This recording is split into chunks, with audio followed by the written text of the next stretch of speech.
So, no? Thank you so much. Good morning. All right. This has been a very difficult project for a variety of reasons for me, but I'm very happy that I was involved with it. It was absolutely a journey for me. And I would like to thank everybody who helped me throughout this journey. Obviously, in the team, Dr. Verma, Kara, Phil, really, without you, we couldn't do this. And I used the wisdom and knowledge of Mike and Don. I can't even express my gratitude. Also, I would like to thank our sponsors, Joint Staff and SOD. We were in close touch with the gatekeepers through Commander Carlton, and I see Scott here. Thank you so much for all of your input and all that. So the objective was to streamline the requirements validation process to enable more responsive acquisition that will use current technology. You will see that how critical it is when you see the numbers. The reason is that it takes too long, but strategically, obviously that's a simple way of putting it, but strategically it's also a part of the Big A acquisition, right? So any delay in the requirement development also impacts the delay on the whole Big A acquisition program. So it's more than it looks even. Any time that is saved here is going to impact the entire process. So the idea was to look into the delays, figure out what are causing those delays in the process, and see if we can patch that in the best way using all of the optimization methodologies that we had in mind and we could apply. So the way was through modeling this process. We used different types of modeling I'll explain to you, particularly discrete event approach. And the idea was to assess interface between services and joint staff, identify best commercial and foreign practices through best practices and benchmarking, and then come up with the improvement recommendations. So in a nutshell, this is what we came up with. 3 different changes that we recommend. Each one of them have their own assumptions and they have their own benefits, if you will. The first one is actually without changing any policies, that's what we can get to. Again, I will explain the details, but with this, just using lean approaches, lean systems to the existing problem, keeping the same policies and everything intact, we can save 25% of the process or a little bit more, depending on how we can squeeze certain parts of the process. The other one is something that hopefully Don will explain. He's on the phone. We'll make sure that he can explain himself. It's something that we call ICDD, Integrated CDD, or Stored Rapid Requirement. This one requires, overhauls process and documents, requires some changes in already extensive and difficult manual that we have for JSITs. But then obviously the reward is higher. We showed in our models that we can deduct closer to half or even more. We can cut this down to the half, which is crucial, but still, in my opinion, we should do even better.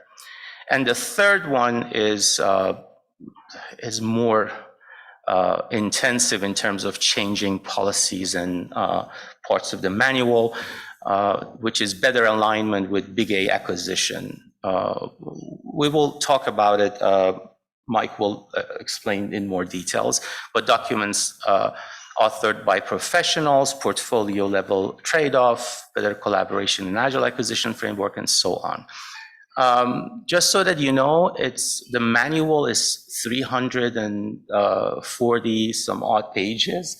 And there is also a booklet of policies. That's another 140 something. This is enough. It has been enough, at least for me, to feel like Alice in the Wonderland at the beginning of this project. And I'm still confused to really think about how somebody can have all of these rules and regulations memorized or know all the details. But I just wanted to say that this is how complex it is. And if we are going with the third option, which is the reward probably is even more from the second, it requires a lot of change in the law, in that manual and in the policies. So this is how we, the approach that we took for this research. Like I said, mostly the results are relying on the simulation. We used, in the literature review, we noticed that Wirthlin's research on acquisition at MIT has captured some parts of it, but obviously it was old. It didn't include software acquisition programs, so we updated, but we worked on the same level because that was a good baseline for us. Then we applied the lean systems methodology. For those of you who are not familiar with it, value stream mapping, VSM, was first introduced in the house of Toyota. It was used in manufacturing systems, and then McManus at MIT applied it for product development, and we used the same principles and methodology to make the process leaner, basically, to see, because as you know, the amount of time that is on a calendar, the life cycle of the process is not necessarily equal to the takt time. So sometimes in between are idle. The premise of this approach is to find those idle times and remove them. They refer to it as muda or waste. So you make it leaner. That was the approach. We did the qualitative methodologies, was mostly focused on interviews with other companies, entities, large ones that have a similar approach to requirement development. We interviewed with Scania, with GM, with also other governmental entities around the world to make sure what is it that they do, if they do, that helps them to do this faster. We also had some caveats and restrictions. I'll go over them quickly.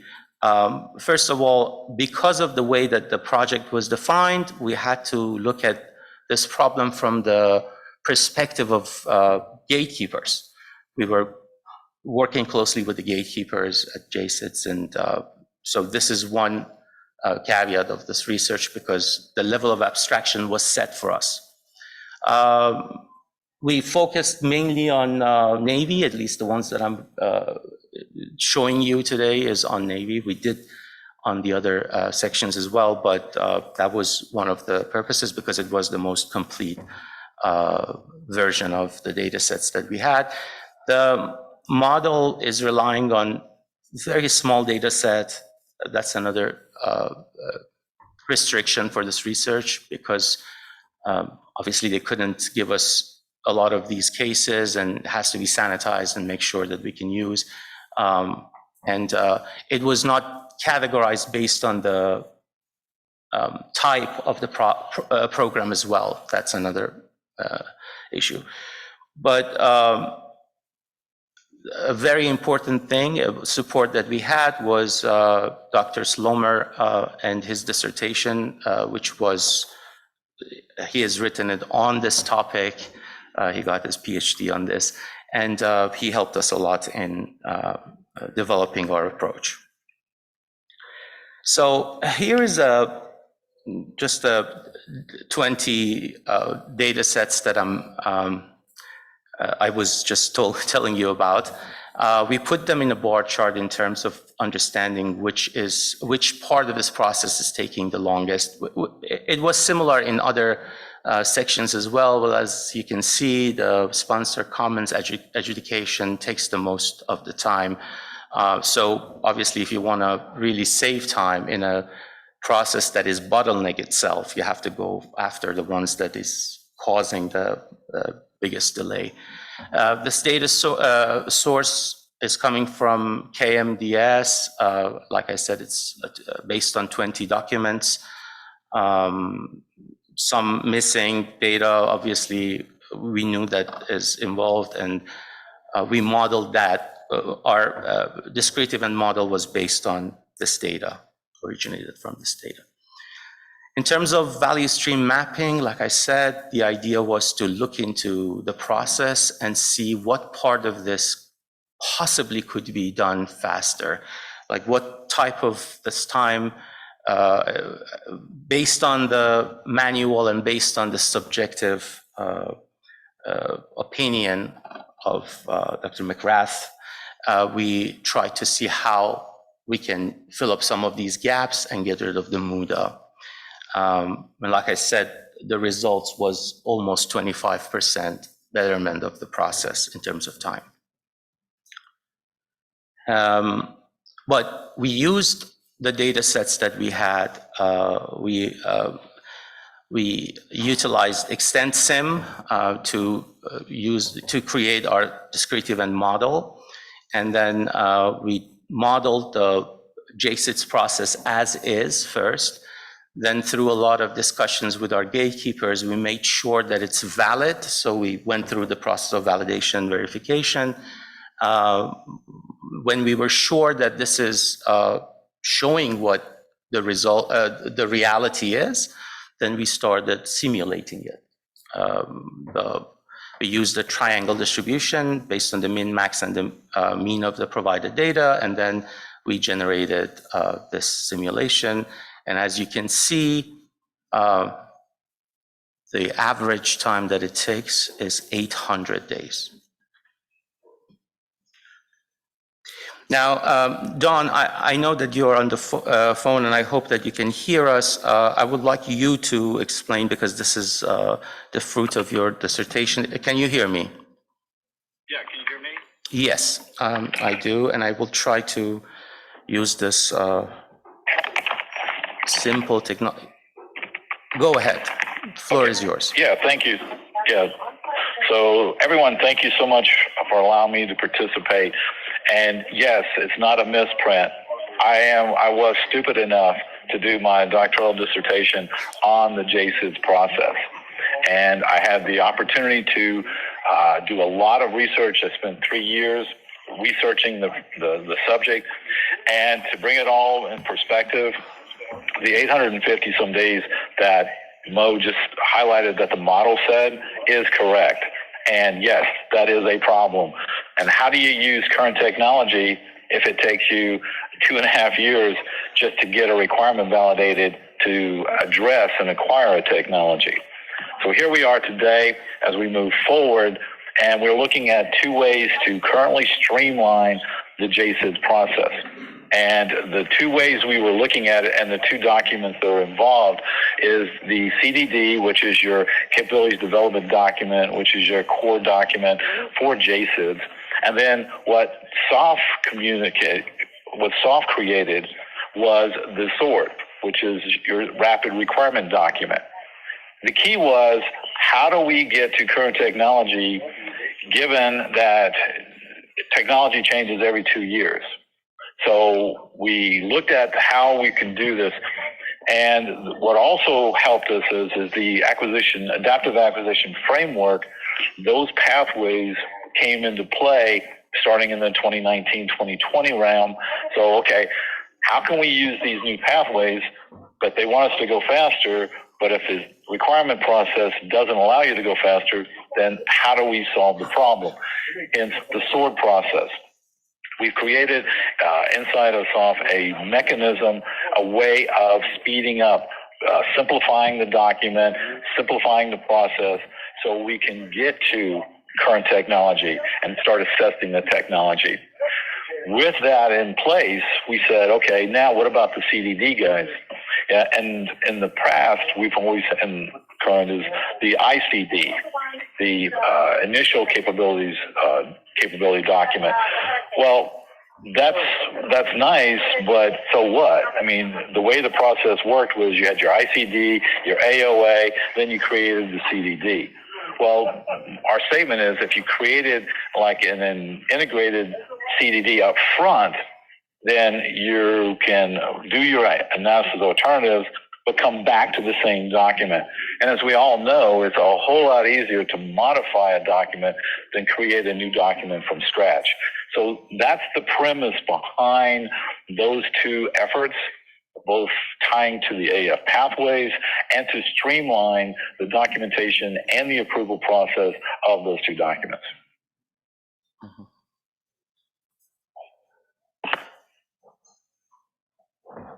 Slide 9. Yeah, so that leads to, and one of the things we always talk about is who owns the entire process. And you've got the services do their part, the joint community does their part, but who starts it and who controls it from concept through validation? And that's the thing we're looking at now is how do we do that? Who can we get to say this is the process from start to finish? And if we can do that, we can also say we can do metrics to start tracking the initial concept to the initial writing of the document to the initial approval through the services. And if it needs to go joint, can we not do them together at some point in time? So we're looking at it from that perspective of who owns the entire process. And being part of the big A acquisition, you got your JSIBs, your DAS, which are your acquisition systems, which is where your AF pathways come from, and then the PBE, which is where your funding comes from. So if we're trying to streamline the DAS, which is the AF pathways, and we're already looking at how to help the funding, well, if you don't streamline a three-legged stool, if you only streamline two legs of the three-legged stool, then you've accomplished nothing, so it doesn't work. So we're looking at, from an overall perspective, how to look at JSID not only in the short term with the ICDD, and the SOAR process, but looking at it from a holistic perspective. How do we look at it from creating a better system? And that's what this is. Thank you so much, Don. And by the way, your dissertation was one of the few blessings of my last year and a half. I know you consider it stupid. And I was stupid enough to work the last 15 years of my life on governance, only to notice that it might be also useful. So some of the issues that Don mentioned is the governance issues that we will make sure to talk about it a little bit more. So in terms of recommendations in more details, our suggestion is to have a piloting an MDAP through an ICDD, like Don explained, and also piloting ACAT 2 or 3 or MTA through SOCOM sort process, which are more intensive options, like our second solution that we suggested. Working on VSM, again, using the lean approaches to make the process at any stage leaner. That could be also continuously done. Moving towards digital transformation is the blanket word expression, but I mean anything that we can use machines better for doing these processes in a faster, more secure way. So automated whatever we can. That's also a principle of the lean systems, by the way, and AI-assisted workflow management that enforces a schedule, and it's also useful in collecting data. That is also another issue that we noticed. It's a serious thing. In general, digitalization is upon us, and that's probably one of the most important things that we should invest on. An example of it is right here in my hand. Because of all of the limitations of where Don is sitting, we could not even bring him on the Zoom session. So this is just an example of how our own digital connectivity is limited because of a lot of reasons. the issue of governance, ownership, regulations, who owns what, and who can enforce the times is also a crucial part of the solution, which requires changing the law, probably changing that manual and policies, like I said. Better utilizing our cross-functional teams, similar to what the Army is doing, is also a way forward, and also actually training professionals that do the requirements. And I'm sure that Mike, you will talk about it in more details. Before I hand it over to Mike to take it from here, I would like to just say that 800, the average that I mentioned, is not including the time that is gone on for AOA, and also the time that is spent from the fighters before it even gets to J level, right? So with that, Mike, please. I leave this here so that he can hear you as well.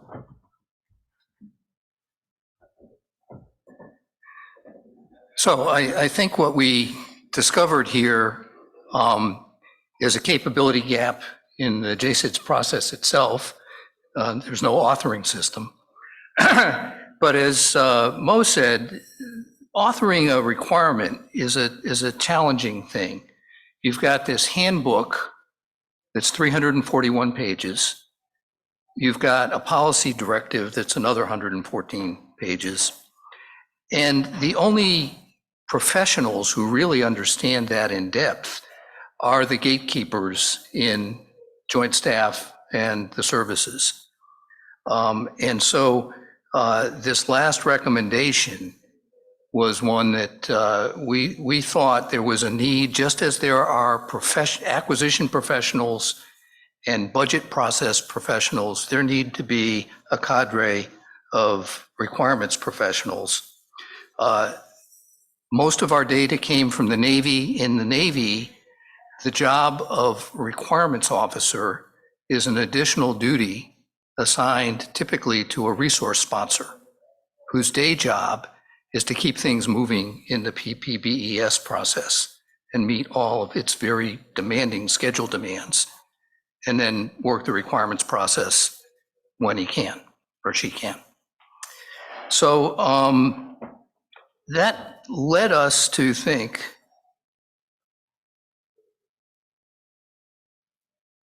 I just did something bad. Arrow keys. Okay. That we need more than just some leaning out of the current process or small changes to the current process. The time may be ripe for catching up with the rest of Big A acquisition and rethinking the whole process. So I've been around long enough that I was in OSD when the Packard Commission and the Goldwater-Nichols Act created the JROC and created this process. And the forcing function was a lack of interoperability among warfighting systems that had caused problems on the battlefield.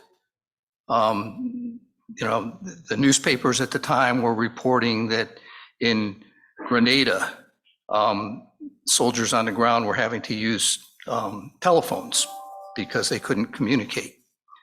And so the joint warfighting and interoperability were the primary reasons for creating the JROC. But over the years, the JROC and the JSIDS process have evolved considerably. And so I don't want to leave the impression that no improvements have been made. There are now, we've evolved from threat-based requirements to capability-based requirements. We have a strong voice from the COCOMs for capability needs. We have processes to move quickly when we need to for urgent needs or for emerging operational needs, and for IT needs, which have to move at a different pace. But when you look at the Agile acquisition framework, what we heard from the services is that there's a strong incentive for them to use middle tier acquisition to work around the delays of the JSIDS process. That rapid prototyping and putting a prototype in the hands of a warfighter and then using that as the basis for defining the requirement for what you want to go to production with offers a much faster path and one that can keep pace with technology. We've heard that we're embarking now on redesign of the PPBES process. And so the timing for rethinking JSIDS, I think, is opportune. And much of what we heard on the panel this morning about digital engineering, portfolio management, mission engineering, using the adaptive acquisition framework and MOSA, all of those thoughts create opportunities for the requirements process to better mesh with acquisition. JSIDS was designed with an ideal in mind, that a capability requirement should be solution agnostic and cost agnostic. But in the real world, of course, you have to do trade-offs. And it's at the discretion of the requirements officer how much collaboration with a program office occurs during the development of a requirement. But collaboration was very much the best practice that we observed in industry. And collaboration is sort of built into the Army's cross-functional teams. So we saw a lot of merit in that. So we think that there's room for future work in this, better meshing with the adaptive acquisition framework, better governance processes. When you read the policy directive for the JROC, there are 4 levels of boards. There's an enormously complex structure, and it is somewhat mirrored in each of the services. And so you have these parallel processes of board decisions and coordination of comments going on in the service and in the joint staff, and all the way out to the COCOMs. And it just takes time and it creates delays. So as Mo said, the 852 days, which is way too long, does not include the time in the middle of all that for an analysis of alternatives, the AOA, nor does it include the front end gap analysis that a COCOM or warfighter did. So end-to-end governance is important. And then finally, digital engineering and portfolio concepts, I think, are now starting to emerge in DoD, and we can take advantage of that for requirements as well as engineering. The model-based engineering and trade space exploration can apply to ConOps and capabilities as well as to engineering solutions. So I think at this point, we're ready to open it up to Q&A. So thank you, and the floor is open. Perfect segue. So you talked about digital engineering. Several programs been on. You have, DoD FUs are requirement for JSIDS, and DoD FUs are requirements for JSIDS. And the majority of time, they are pretty pictures that get put into the JSIDS process and nobody uses them. But that is the Kickstarter of digital engineering into a program. And very often they're created and they're never used again. unless they have to be updated because you have a CDD update or something like that, right?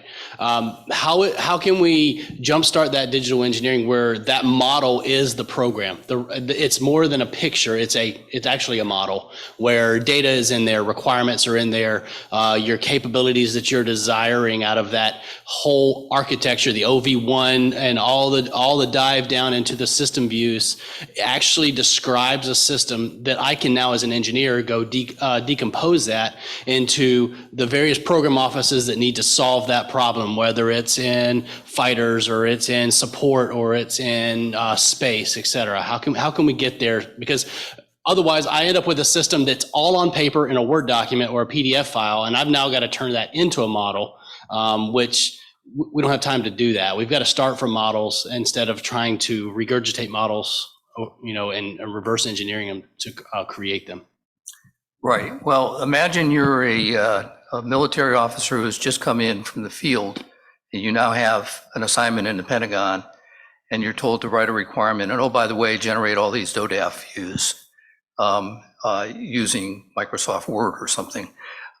It's overwhelming. So that's one of the reasons we think you need some specialists who have the skills to do the kind of architecting of capability portfolios that's going to be required. And in the Navy, at least, there are beginnings of mission engineering, taking mission threads and composing solutions out of a portfolio of capabilities. And the DoDAF architecture tools, to the extent they're useful for that purpose, need to be put to work. But simply for the purpose of generating a pretty picture to present to a four-star body to make a decision on whether they can validate the requirement, that's insufficient, in my opinion. I think that the purpose of DoDAF is to architect things in a solution space. And so we need that continuity, we need that collaboration between requirements and acquisition to make that happen. Question over here. You said you could use prototyping as a way to kind of jump around JSIDs. And my question is, how do you fund that? Because as my understanding, in order to get budget activity 4, which is prototyping, you have to have a program in the budget, at least in the mill. And how do you get that without some requirement being validated? So that is, I think, part of the disconnect in the big A acquisition. And yeah, but what I'm saying is you can't do that. That's what I'm saying. You can't do that today. I mean, it gets done. A lot of 6.3 money is being used for prototyping, and a lot of 6.4 funds are not MDAP. I suggest that you get a big box of orange jumpsuits, because that's not what Congress has specified. Well, so Congress has given the department the authority for the middle tier acquisitions and for rapid prototyping and for use of other transaction agreements. And all of those are being used, and then creative solutions to find the funding for it are going on all the time. But if we're going to redesign PPBES, I think creating the kind of flexibility to mesh with the adaptive acquisition has got to be part of that process. I think you got to bring back the budget activity that was 3.5 that would fund prototypes without a program being in the mill in the budget. The last report I saw on other transaction consortia, well, other transactions, use of other transactions in R&D, said that DoD was spending about $18 billion a year through OTAs doing rapid prototyping. And so somehow the money is finding its way into it's that a channel. workaround. It comes from the NASA Space Act back in '57. That's the genesis of OTAs in DoD. But it's essentially a workaround because the system can't let you do prototyping before the programmatics. Okay, and if the budget requirement in order to have a 6.4 line, you need to have a validated requirement. You get into this catch-22. I get that. And so I guess what we're suggesting here, taking a step back from the narrow look we took at JSIDs and looking at it in the context of big acquisition, is that you need to do all three so that they fit together. And the requirements process hasn't really been changed much since 2018.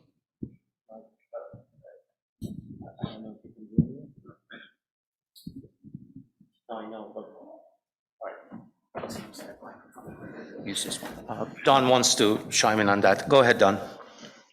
Yeah, to answer your question specifically, what we're looking at is a requirement that is in scope of what is needed.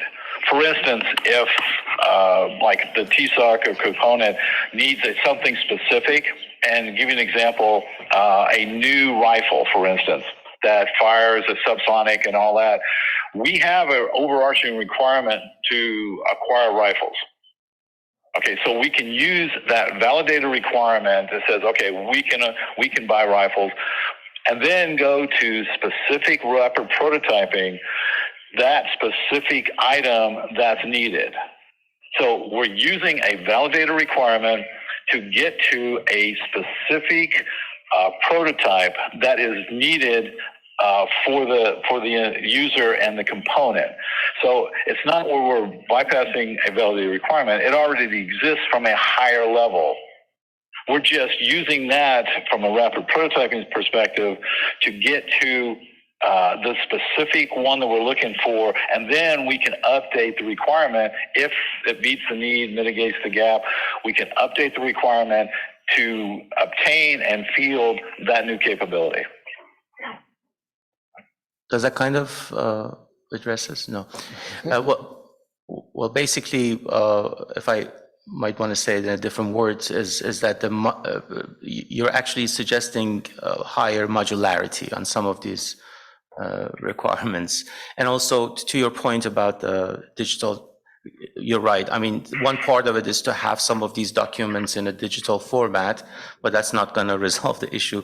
And it takes a long time to really develop that standards and secure them and make sure that it's transferred by the machine as opposed to like the paperwork. So one step is having them all on PDF, but obviously that's not going to be the solution. We're talking about something that requires much more investment, and it takes a long time to do. I'd just like to mention that I've seen remote CROWS, which is the crew operated weapon system, the computerized MTAS mortar system, and the mine roller system deployed in Afghanistan, and also the Mark 44 minigun used in Afghanistan in combat that were shut down because they didn't have requirements. The troops wanted it, the commanders needed it, and the system let them down.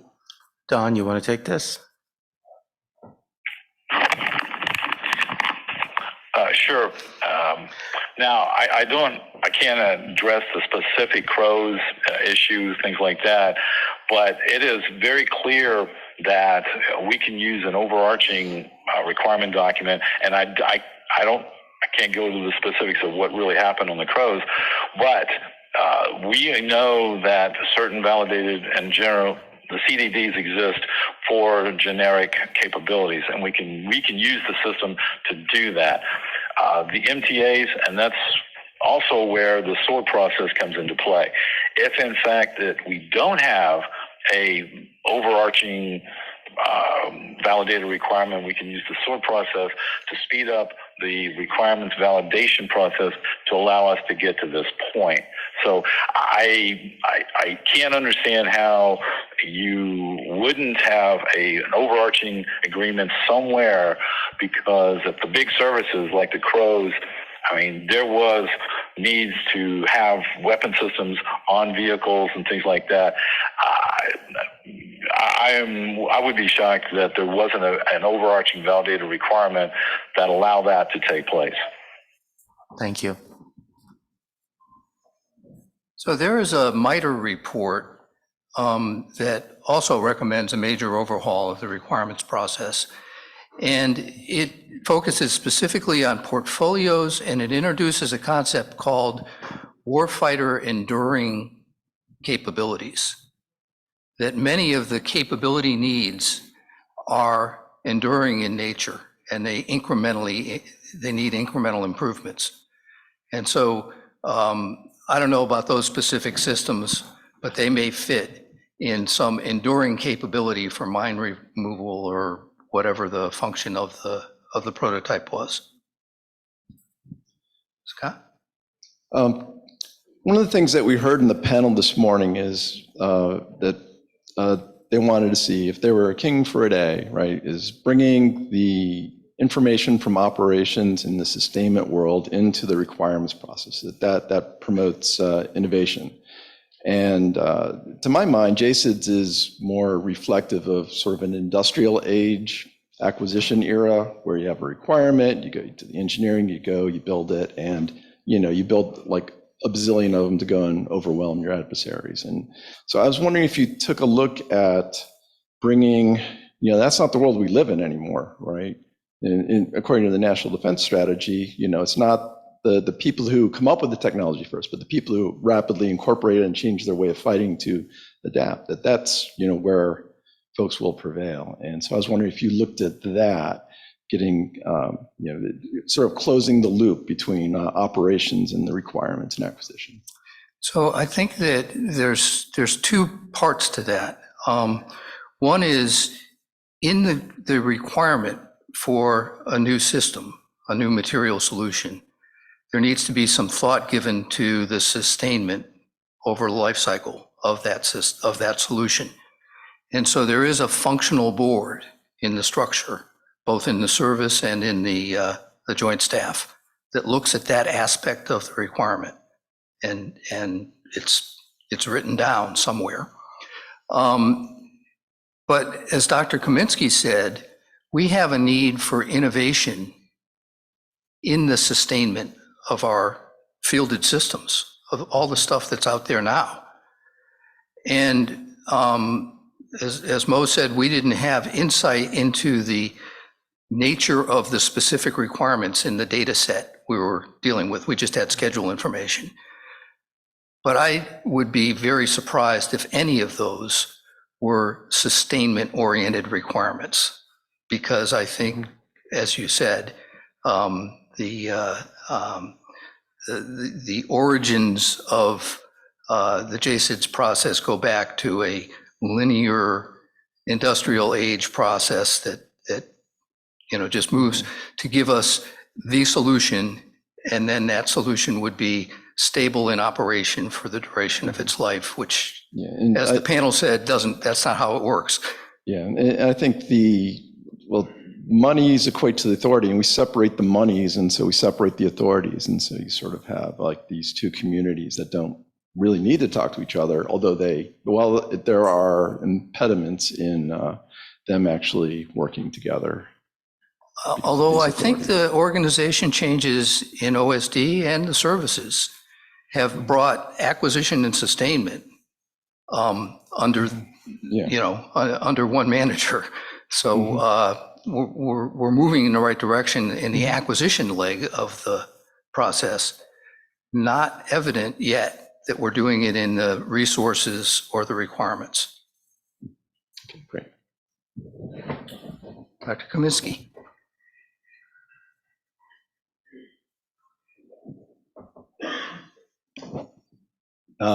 Mark, let me propose something that would be very disruptive, but would really help with innovation. And that's a different entry path into the requirements process. And my entry is with my prototype that I've just demonstrated. And that allows us to grab hold of the performance of prototype and then now make some delta requirements of things that weren't sufficient in the prototype, which would include some performance parameters perhaps, maybe some cost issues, but also some sustainment issues. And I'm kind of coming from the case of the Predator, which I was pretty heavily involved in. And, that was a capability that was developed without a requirement and without much interest from the Air Force. But a very aggressive group of people who worked for me with the support of the Secretary caused that to happen. And the biggest criticism of the program was the lack of sustainment planning, which had come after the fact. But anyway, the disruptive thing I'm talking about, which really goes with innovation, is to be able to demonstrate your prototype and reach agreement that that was a sufficient core, and then describe a program of block changes for what might be done to the prototype to include sustainment. Yes, when I worked at DARPA, one of the great aspects of the job was being able to start an innovation without having a requirement. And so Predator, Global Hawk, lots of systems like that eventually transitioned. And I agree the sustainment aspect of it probably was not done as well as it should have been up front.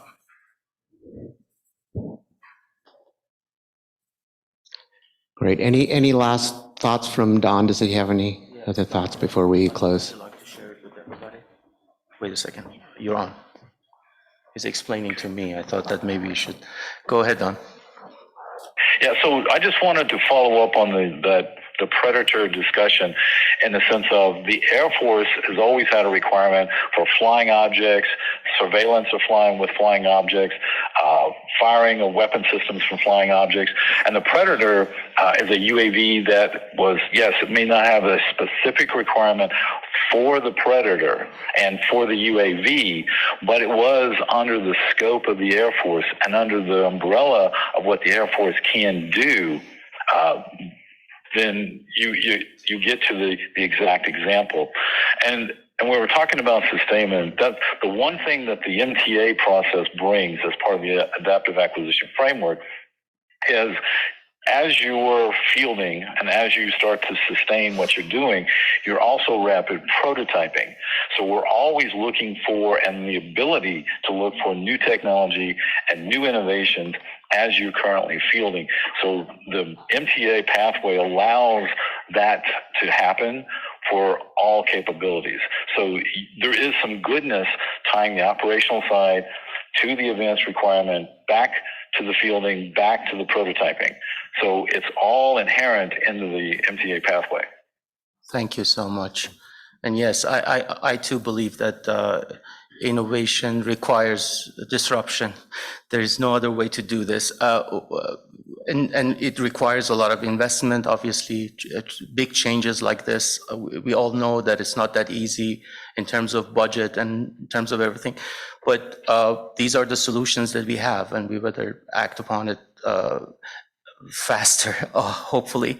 On the conservative side, however, I think that prototyping, the two suggestions that we have for improving things are probably the options that is in front of us to test, at least before we get into that disruptive level of changing the way we look at this from in a foundational approach. Well, thank you so much. Would you like to add something, Phil? No, I was just going to ask you all to thank Dr. Mansouri and Dr. McGrath and Dr. Schlomer for the talk, if you would join me for that. Thank you.